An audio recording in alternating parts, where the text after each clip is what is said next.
also like to talk about this experience I had in Thailand. I have often visited Thailand, and just not too long ago, I visited a very famous meditation master. And he was quite old, probably about 79 or 80 years old. And people from Bangkok said, "Yeah, Brother Tan, you must go and see Dhammavuddho.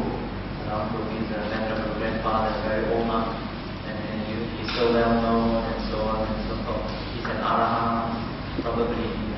He has so many disciples, so many of his disciples also are very good teachers." So I said, surely, let's go. And he lived quite far away actually, and it took about 2 hours of a jeep, just to go into the village and then to his monastery. And on the way into the monastery, we came down from the vehicle and walked in about another 300 meters. Finally, when we came into the very modest place, very modest wooden hut, that the old monk was sitting there together with some of his disciples. And then the person who brought me there was also a monk, and said, "Oh, this is Malaysia, from Malaysia. This is Brother Dhamma Ratana Tan. He's the director of Nalanda Institute and a Dharma speaker and so on." And then the monk would look at me, very kind face, and then he smiled. And he spoke in Thai. He said, yeah, before you came in, I already saw you. Oh, I said, wow, so strong, the psychic power. Before I came in, he already saw me, he already saw my face, Then, as I was thinking, so wonderful, then he smiled and he said, CCTV.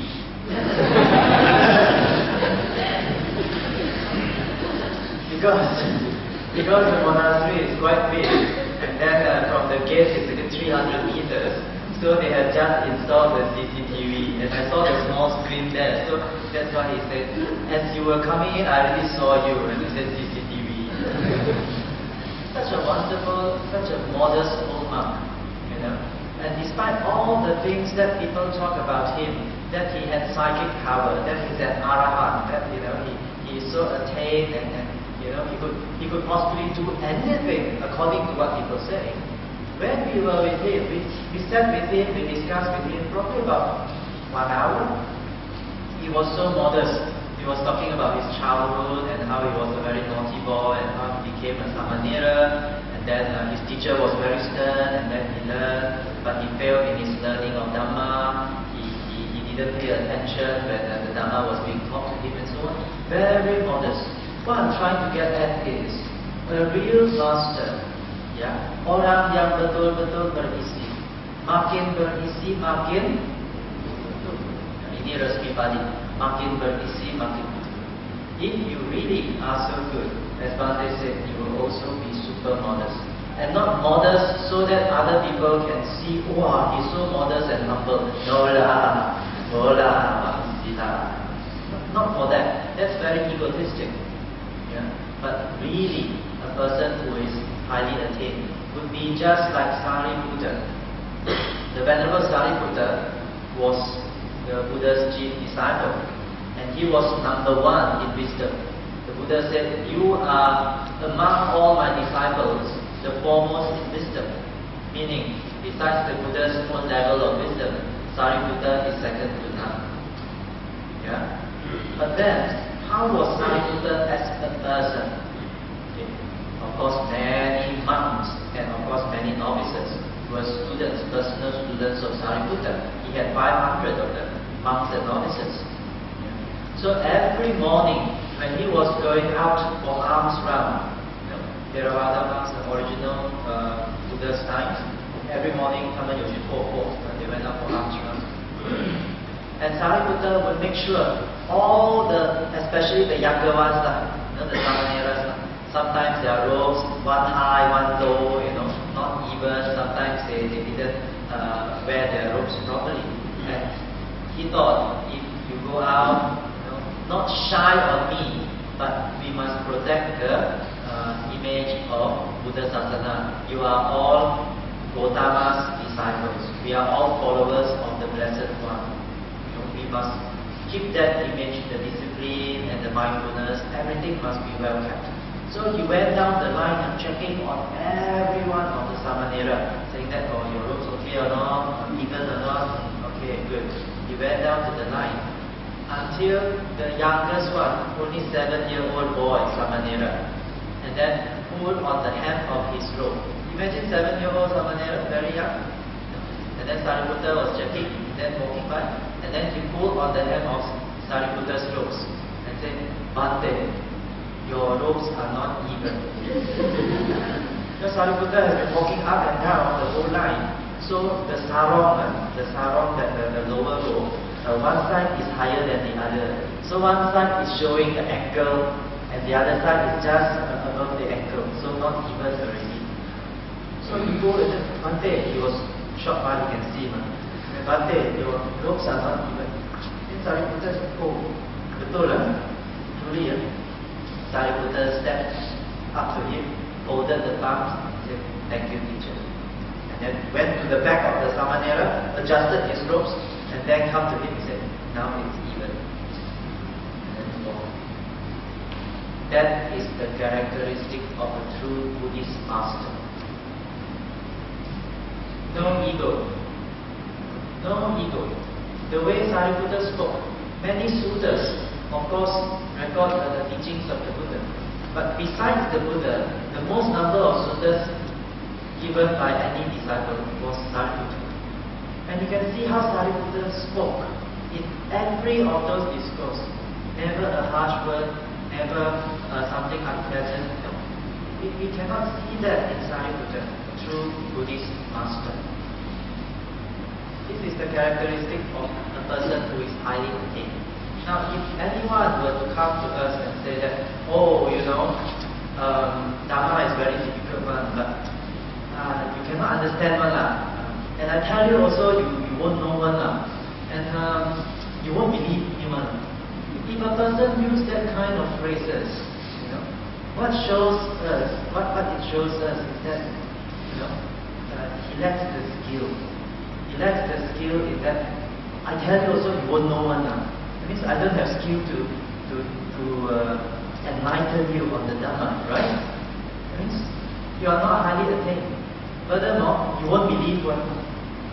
That shows that the lack of confidence and also undermining your ability. So that is not the characteristic of a true teacher or true master as well, because he has not mastered the true Dharma. Sariputta once was going out. He was not what you call pretending to be modest. So people also noticed Sariputta and said, wow, our master, our Sariputta, our teacher, so modest and yet highly praised by the Buddha himself. There was a young Brahmin who heard that passing by and said, who are you referring to? Oh, we are referring to our great teacher, Sariputta. How great can a person be? It's just that he's not tested only. Let me go and test him. Then the two men who were talking, hey, don't test him. He said, no need to test one, he will pass anything. He said, oh yeah, okay, in that case, let me go, I will test him. The next morning, when Sariputta was going on arms round, this time he was alone. And then the young Brahmin man was, this is the monk they were referring to already. Let me now go and test him. So he ran, he was quite big size, muscular. So he ran to the back of Sariputta. He jumped up and used his palms to slap at the back of the neck of Sariputta. Slap like this. Slam down. And you can imagine how painful that must be. Right? Slap on the Sariputta's neck. And then he landed. Then Sariputta said, what was that? What was the big knock on the back of my neck? Then Sariputta had supreme mindfulness. Immediately he collected himself, his feeling, and then he walked on without turning back. Can you imagine that? For me, no need to slap the back also, people tap the hair also got over agitated. We also agitated. Just people slap their hands also, we turn back to drink. Who is it? Sri Serdang. So these are some of the characteristics of a person who is highly attained in the Dhamma. If it is Buddha Dhamma, and if they are highly attained, then they will have all these traits like Sariputta. From the Buddha's time until today, if anyone were attained in the Dhamma, these would be the common flavor, the common characteristics. It really takes a long time, as Bhante said. Actually, Bhante also quoted what Buddha said. It's not Bhante's Dhamma. In the sutras. It takes a long time for us to understand a person. I mean, wives and husbands, you know, after 20 years, what about I just know he right. This is the testimony. So, what more to know a stranger? Correct or not? What more to know a teacher? And after long years or so, this of very close observation, not distant observation, not once in a while for the demo, but close monitoring and observation to check the behavior. For what?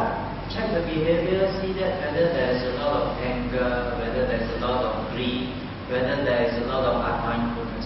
For example, as a monk and as a layman, our training and our behavior supposedly should be different. As a monk, the monk's training requires them a higher degree of mindfulness and a higher degree of calmness and composure. If a monk were to behave like a layman, then it is called unbecoming. It's not like a monk, ideal monk's behavior. If a monk that drinks with you at all times of the day, plays music and discuss about modern pop songs or Gangnam Style or whatever, then that is not a true monk who understands and appreciates the Dhamma.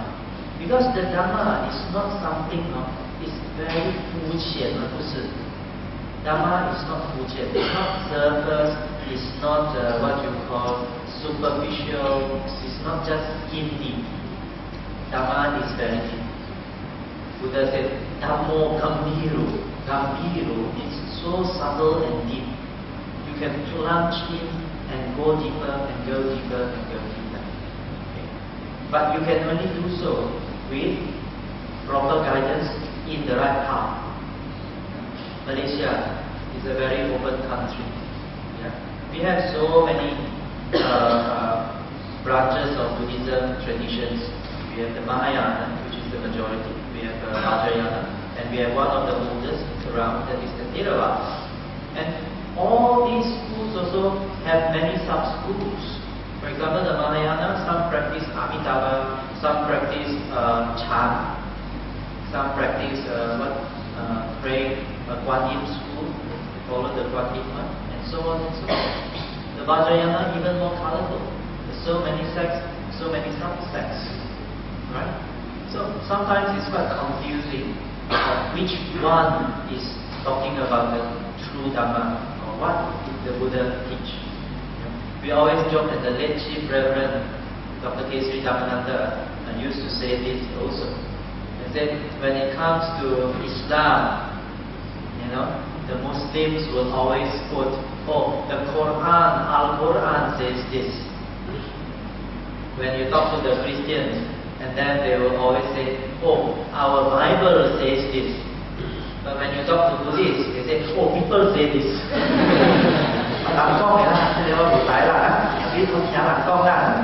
Always such a. They cannot say what the Buddha taught. I once asked my elders, when I was younger, and then they keep praying and get Thai Gui, and Sui Gui, and also Tan. I asked, these things, how many students that buy, how many students that buy? Because they ask me, today I have Japan, today I have Topeng, like that. But I asked them, how many students? Why you must cook like that? Oh, today, they pass down from generation to generation. This is how it's done. And then I asked, who taught? Oh, grandmother, my grandmother. My grandmother. So I said, is it Buddha's teaching? Because the 不做啊，做什么都香啊。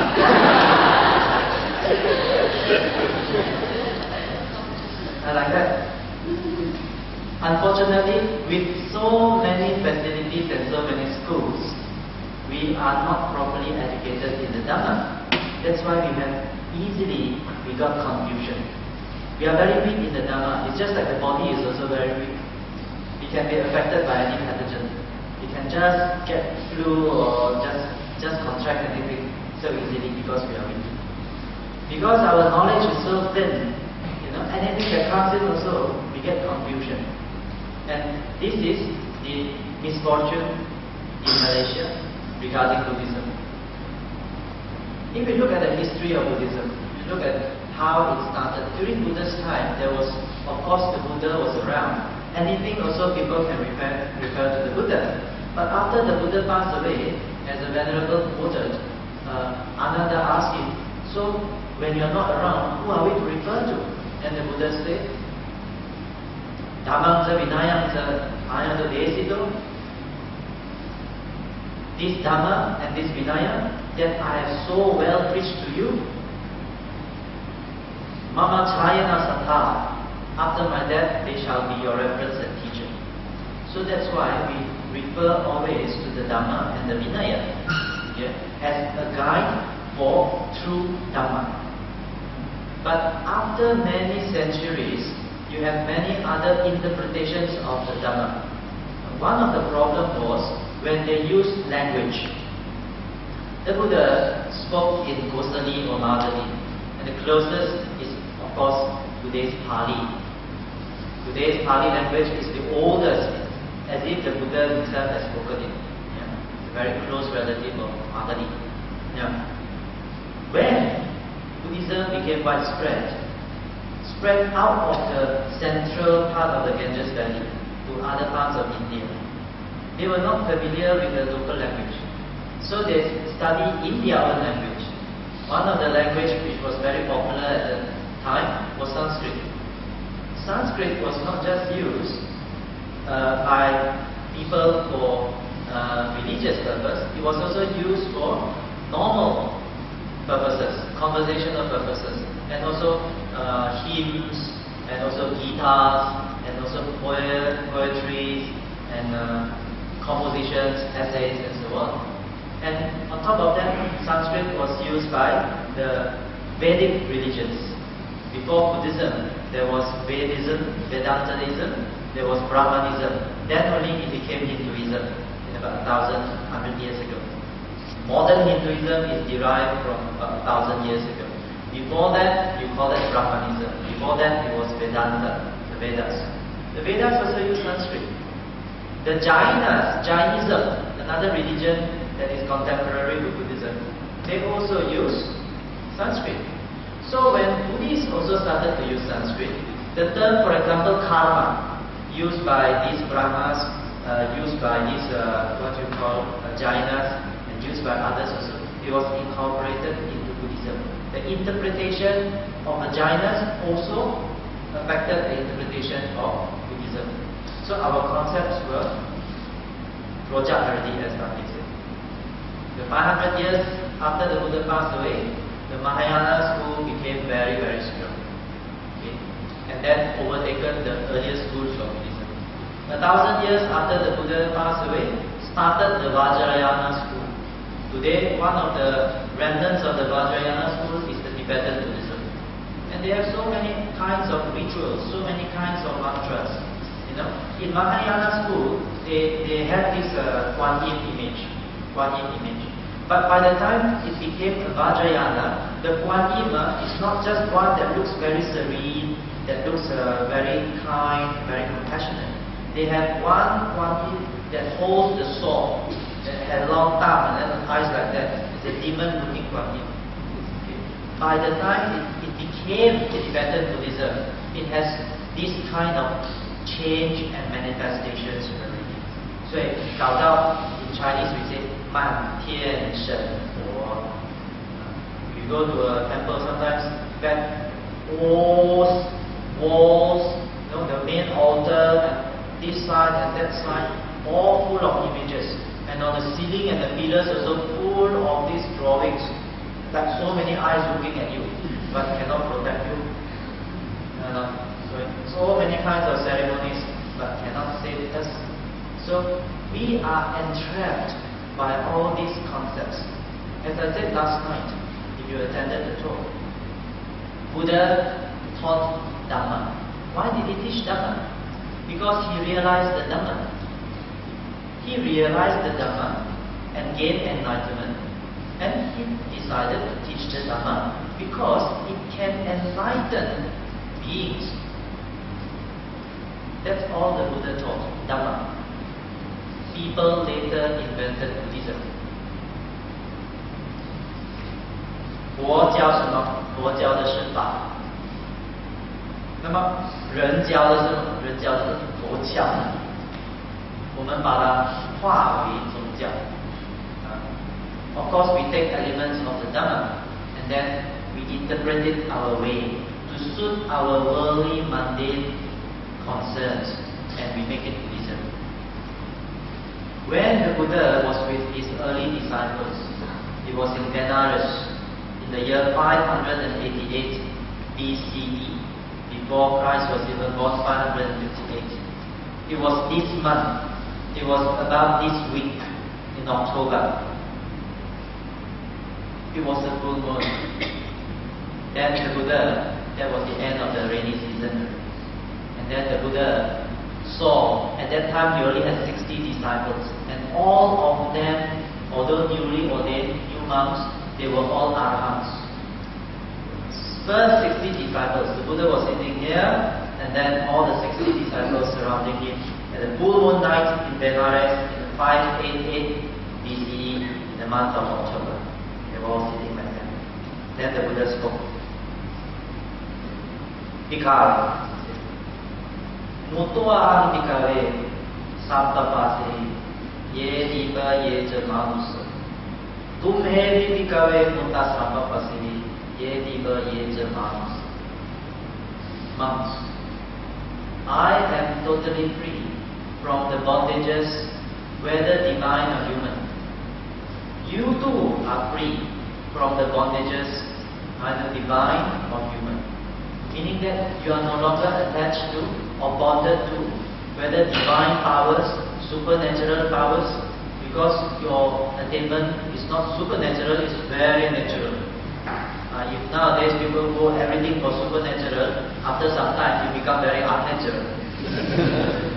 Dhamma is very natural. Dhamma is not supernatural. You understand? So we always emphasize the natural aspect.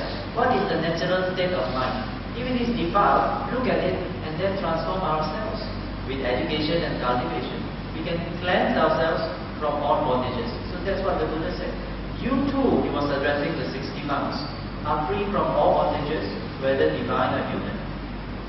Charata bhikkhave charikam, Bhaujana hitaya bhaujana sukaya lokam kapaya, Ataya hitaya sukaya diva manusana. Therefore, go forth, O monks, go forth, for the welfare and for the happiness of many, for their good, for their welfare, and for the happiness of gods and men. Deseta bhikkhave dhammadi kalyana mati kalyana pariyosana kalyana sathang sabhyamjanam.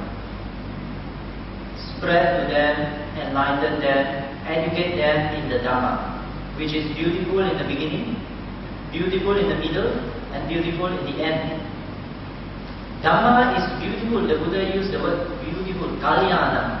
It can mean beautiful, it can also mean useful, it can also mean very subtle, it can also mean very penetrative in its subtlety. Kalyana, it means something which is so good. Kalyana mitra means the best of friends in a spiritual sense. So, Adi Kalyana, in the early it was beautiful. Early it is already very useful. Madhya Kalyana, in the middle also it is beautiful and useful. Ariyosana Kalyana, until the very end, Dhamma is still useful and beautiful. Sathang Sabhyamjana. It's not just in words, when you hear the Pali is beautiful or not. Beautiful. But also in the meaning it is more beautiful. Teach the Dhamma. So the monks became the first batch of missionaries. They teach the the Dhamma. When they taught the Dhamma, a lot of people were very attracted, but they didn't use any psychic power. However, besides Buddhism, there were other religions also, and they used supernatural or psychic powers, so-called abhinya. They create magic and so on. So in the town of Nalanda once, the Buddha came to Nalanda, and there was a lay disciple at Nalanda who came and paid respect to the Buddha and said, "Oh, Nalanda now is different already. It's very prosperous. A lot of people come to live in Nalanda this time. But a lot of them are not impressed with our Buddhist monks. They were impressed by all the other religious teachers who show them various kinds of magic. What are the kinds of magics?" He told the Buddha. Some can read minds, or pretend to be able to read minds. Now you're thinking, you're smiling because you like what I said. Oh, seriously? Wow, over the time also can read my mind. Some can read minds, some pretend to read minds. Second type of thing they show is magic. For example, certain objects they make them move. Certain objects they make them appear big. Certain objects they make them appear disappear again. Disappear and appear again. So they created that kind of magic. So this man, he asked the Buddha, "Bhante, please allow our Buddhist monks to also have this kind of magic. Of course, some of them already have it. Allow them to display magic so that we can attract a lot of people to come to Dhamma talks." The Buddha said no. Second time he explained to the Buddha why. Asked again. Buddha said no. Third time he asked the Buddha. Buddha also said no. 3 times no means very bad. Then the Buddha told the man, said, "There is only one kind of magic which I approve of. Magic or miracle. We call it Patihariya. Patihariya means magic or miracle. There's only one kind. Ekam Patihariya. It is called Anusasani Patihariya.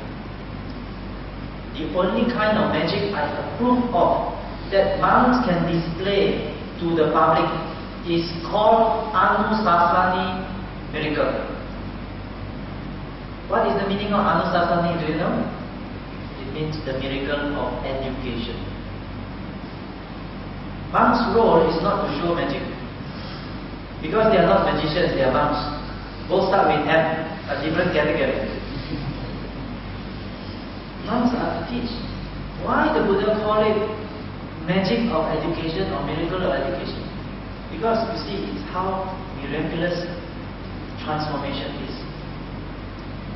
Before this, a person may be very ignorant, may be very greedy, Then, with proper education, Anusasana, gradual education and training, the person becomes very understanding, free from greed.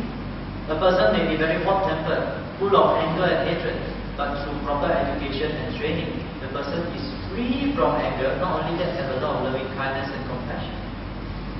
Person may be very deluded, very lost in life, but through proper education and training, that person not only has found his path, but attained and realized the truth. That's why it's called a miracle. It's the miracle of education that the Buddha approves of. That's why the Buddha said also in his Vinaya, just now we mentioned the Dhamma and the Vinaya would be our guide, our teacher after the Buddha's passing. This is the Buddha's own will.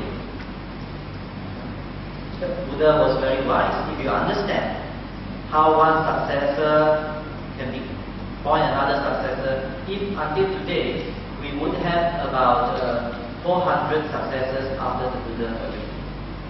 If the Buddha had appointed a successor.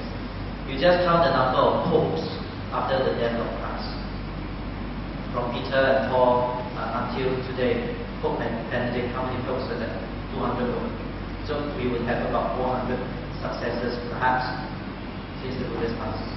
And among the 400, we may say in Chinese, we may presume in Chinese, sometimes itai gu itai.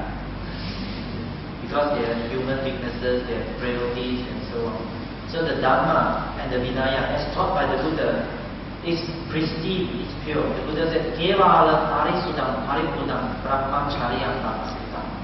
It is completely, utterly pure, completely, utterly unadulterated. That was during when the Buddha was alive. So he said that.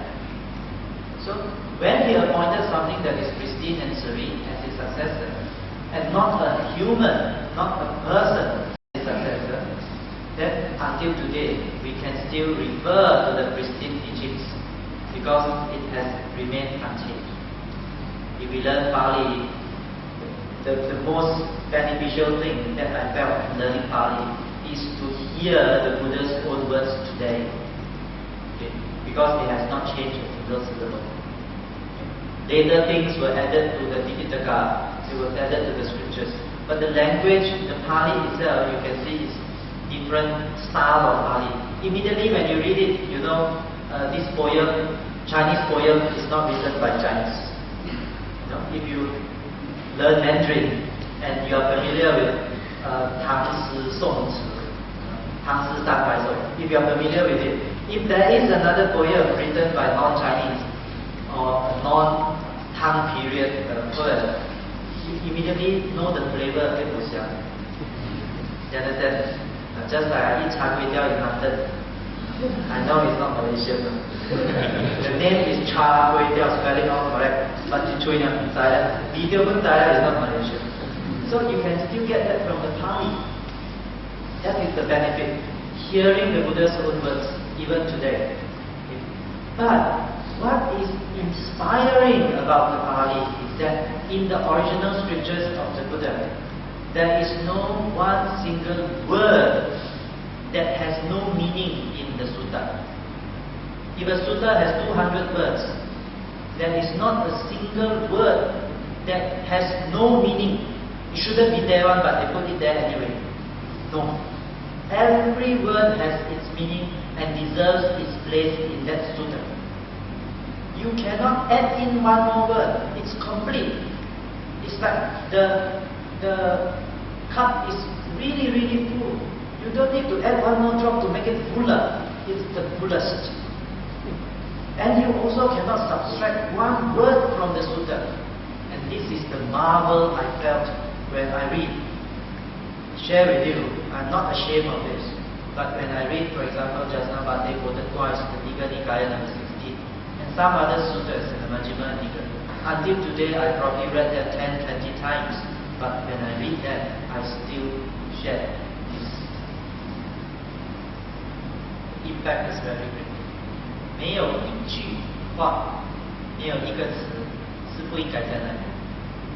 Every word has its place, has its meaning, has its significance. So this is the wonder of the Buddha's teaching. But after a long time, people start to adulterate it. People start to add on to it. People start to interpret it their own way. And this is already predicted by the Buddha.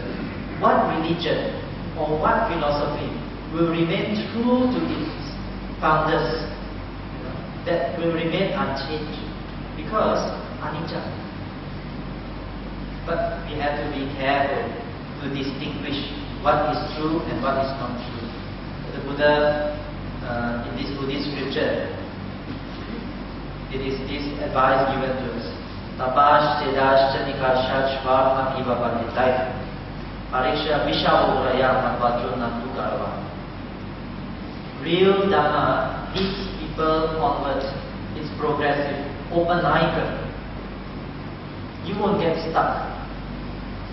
That's not real Dhamma. Again, real Dhamma brings people together. Real Dhamma brings people together. If it is something that causes division, then it is not real Dhamma. So we have to watch out for all these characteristics of non-Dhamma, or what we call false teachings, or adhamma. Because the danger of adhamma is, after believing and doing all those things, we still get nowhere.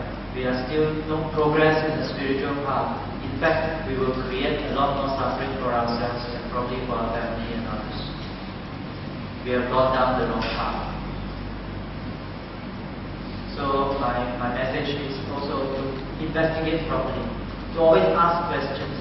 If there's a monk or if there's a teacher that gives talks and says, okay, we don't have time already for questioning, no need to ask tonight, never mind, no questions asked. If that is always the case, we cannot ask one, we just believe, then we are sure that it is not true Dhamma. We invite questioning because we invite investigation. Come and investigate. So a test. Dhamma is also, it will stand up to the test. Right? So sometimes I also travel to Thailand, I also travel to other places, and then I hear of marvelous teachers, and we call them mavericks. You know what are mavericks? Mavericks means seemingly clever people displaying all sorts of cleverness, smartiness, but not wisdom. So the way to expose mavericks is just to sit down in a panel, and then with other Dharma practitioners or teachers, and then just give your talk and views and so on, and immediately the audience will be able to distinguish. If you put real gold here and fake gold by one side, and then bronze by the other side, if people who are a little bit wise, when they look around, they're not blind, when they look around, they know that this one is gold, this one is not, this one is plastic spray with gold. Won't you be able to tell if you have a gold chain or you have a plastic chain sprayed with gold? Wouldn't you be able to tell? You need not be an expert, but when you look at it, you can also tell. What more you really test? So when they're seated together and you ask questions, that is the real test. Right? Because there's a lot more, so I would like to maybe just pause at this juncture and pass back to the